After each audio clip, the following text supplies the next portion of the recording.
pakiramdam mo?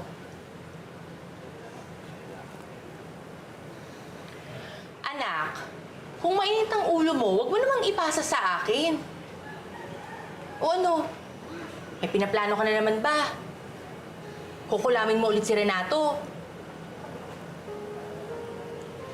Hindi pa ako tapos na pahirapan sila. Pwede ba, anak? Itigil mo na nga yan. Tingnan mo nga yan, yung katawan mo. Gusto mo ba maging mukhang atis? Ha? Sa dami ng bukol dyan? Tingnan niyo natin yung leeg mo. Nay, wag na. Titingnan ko lang. Tingnan ko lang. Baka lumiit na.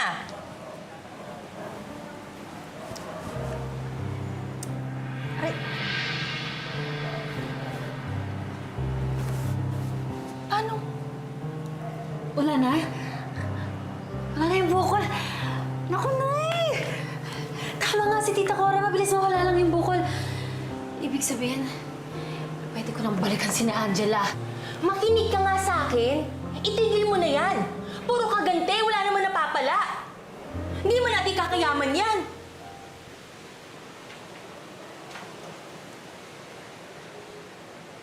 Yung bang gayumap, pwede ka bang masaktan? Wala naman akong ibinibigay ng sakit pag naggagayuma ako, kaya sa tingin ko naman wala. Alam mo, anak, sa tingin ko, bakit hindi na lang yan ang ituloy mo? Yung ginagawa mo kay Gerald? At least yan, kapag ginawa mo yan, eh maganda yung mangyayari. O, ayaw mo nun, baka mapunta pa sa'yo kaisa-isang big time na tagapagmana. Alam niyo, Nay, may point kayo. At hindi lang si Gerald ang makukuha ko.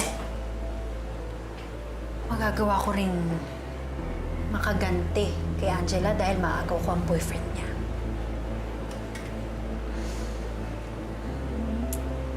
Ako, Lembong. Ikaw ang tutulong sa akin para maging mayaman.